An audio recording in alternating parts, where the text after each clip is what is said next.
Welcome to Manju cooking wonders. నేను మీ మంజు. ఈరోజు వీడియోలో ఫంక్షన్ స్టైల్లో చికెన్ బిర్యానీ చేసుకుందామండి. మనం ఫంక్షన్కి వెళ్ళినప్పుడు బిర్యానీ టేస్ట్ చేస్తాం కదా, అదే టేస్ట్ వచ్చేలాగా మనం ఈరోజు ఇంట్లోనే ప్రిపేర్ చేసి చూపిస్తాను. నేను చెప్పినట్లు ఈ విధంగా చేసుకోండి. మీ ఇంట్లో వాళ్ళందరికీ కూడా చాలా బాగా నచ్చుతుంది. బిర్యానీలోకి ముక్కలు కూడా మసాలా పట్టి చికెన్ ముక్కలు కూడా గట్టిగా లేకుండా జ్యూసీగా చాలా బాగుంటుంది ఈ బిర్యానీ. తప్పకుండా ట్రై చేయండి.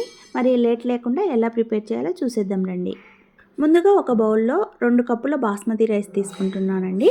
ఈ బాస్మతి రైస్ను 2-3 సార్లు శుభ్రంగా కడిగేసుకొని water పోసేసుకొని half an hour నానబెట్టేసుకోండి.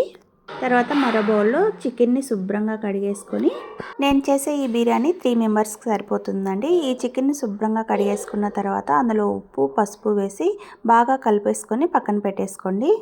Half an hour తర్వాత స్టవ్ మీద ప్యాన్ పెట్టేసుకొని 2 స్పూన్స్ ఆయిల్ వేసుకొని హోల్ గరం మసాలా వేసేసుకోండి. ఇవి 1 మినిట్ పాటు వేయించుకున్నాక ఇందులో సన్నగా పొడవుగా కట్ చేసి పెట్టుకున్న ఆనియన్ ముక్కలను వేసి వీటిని ఎర్రగా వేయించుకోవాలి. ఆనియన్ ముక్కలు కాస్త ఎక్కువగానే వేసుకోండి. నేను ఇక్కడ పెద్ద సైజ్ ఆనియన్ 2 తీసుకున్నాను. చూడండి, ఆనియన్స్ మనకు ఇంత మంచిగా ఎర్రగా వేగిన తర్వాత 1 స్పూన్ అల్లం వెల్లుల్లి పేస్ట్ వేసి పచ్చివాసన పోయేంత వరకు వేయించుకోవాలి.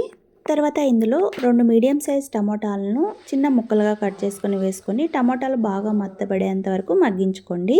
ఇందులోనే 3 పచ్చిమిర్చిని ఇలా పొడవుగా కట్ చేసుకొని వేసుకొని కొద్దిగా కల్లుప్పు, పసుపు, 1 స్పూన్ ధనియా పౌడర్, 1 స్పూన్ కారం, టీ స్పూన్ గరం మసాలా వేసుకొని దీన్ని కాసేపు వేయించుకోండి. మసాలాలు వేసినప్పుడు ఫ్లేమ్ను సిమ్లో పెట్టుకోండి, లేకపోతే మాడిపోతుంది. తర్వాత ఇందులో హాఫ్ కప్ పెరుగు వేసుకొని దీన్ని బాగా కలిపేసుకోండి. పెరుగు మసాలాలు వేసినప్పుడు ఫ్లేమ్ సిమ్లోనే పెట్టుకోండి, మర్చిపోవద్దు. ఇప్పుడు ఇందులో పుదీనా, కొత్తిమీర, కొద్దిగా కస్తూరి మేతి వేసి వీటినన్నిటిని బాగా కలిపేసుకొని ఒక 2 to 3 మినిట్స్ పాటు వేయించుకోండి. ఆయిల్ సపరేట్ అయ్యేంత వరకు మగ్గించుకున్న తర్వాత మనం ముందుగా మ్యారినేట్ చేసి పెట్టుకున్న చికెన్ని వేసేసి బాగా కలుపుకోవాలి. ఈ చికెన్ను 5 to 6 మినిట్స్ పాటు ఈ మసాలాలోనే మగ్గించుకోండి. అప్పుడు చికెన్ ముక్కలకి ఈ మసాలా పట్టి చాలా టేస్టీగా ఉంటుంది. ఇలా చేయడం వల్ల ముక్క కూడా సాఫ్ట్గా అయ్యి టేస్ట్ చాలా బాగా వస్తుంది.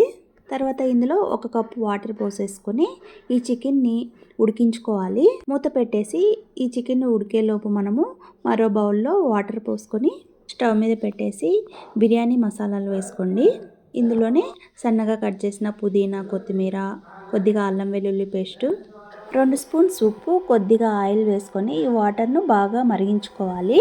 ఈ వాటర్ మరిగేలోపు మనము చికెన్ని అడుగంటకుండా ఒకసారి బాగా కలిపేసుకోండి. చూడండి, చికెన్లోని వాటర్ అంతా ఎగిరిపోయి మనకు చికెన్ 90% కుక్ అయింది. చూడండి, ఇలా అంటే చికెన్ చాలా సాఫ్ట్గా జ్యూసీగా ఉంది కదా.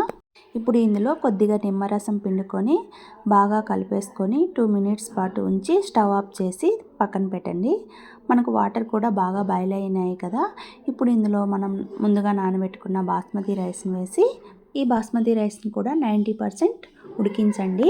రైస్ విరిగిపోకుండా స్మూత్గా కలుపుకుంటూ మనం రైస్ పట్టుకుంటే ఇలా కాస్త విరిగితే రైస్ ఉడికినట్లు. ఇప్పుడు దీన్ని చికెన్లోకి ట్రాన్స్ఫర్ చేసుకోండి. ఈ రైస్ను ఇలా లేయర్లా వేసేసుకోండి. రైస్ మొత్తాన్ని స్టవ్ ఆన్ చేయొద్దండి. రైస్ మొత్తం వేసుకున్నాక ఆన్ చేయొచ్చు. రైస్ అంతా వేసుకున్న తర్వాత దమ్ పెట్టుకోవాలి. రైస్ మొత్తాన్ని వేసుకున్న తర్వాత దీనిపైన కొద్దిగా పుదీనా, కొత్తిమీర, ఫ్రైడ్ ఆనియన్స్ ఉంటే కొద్దిగా ఫ్రైడ్ ఆనియన్స్ కూడా వేసుకోండి. దీనిపైన కొద్దిగా నెయ్యిని వేసుకోండి. నెయ్యిని వేసుకోవడం వల్ల బిర్యానీ టేస్ట్ చాలా బాగుంటుంది. బిర్యానీని అక్కడక్కడ ఇలా స్పూన్తో కలిపేసుకొని మూత పెట్టేసి ఇప్పుడు స్టవ్ ఆన్ చేసి 5 మినిట్స్ మీడియం ఫ్లేమ్లో ఉడికించుకొని తర్వాత 10 నిమిషాలు లో ఫ్లేమ్లో ఉడికించి 10 నిమిషాలు కలపకుండా అలాగే వదిలేయండి. ఇప్పుడు చూడండి, బిర్యానీ మనకు పొడి పొడిగా చాలా బాగా వచ్చింది. చూడండి, ఇలా చేసుకోవడం వల్ల అడుగు కూడా అంటలేదండి. చాలా బాగా వచ్చింది. తప్పకుండా ట్రై చేయండి. మీరు కనుక ఫస్ట్ టైం మన వీడియో చూస్తున్నట్లయితే ప్లీజ్ సబ్స్క్రైబ్.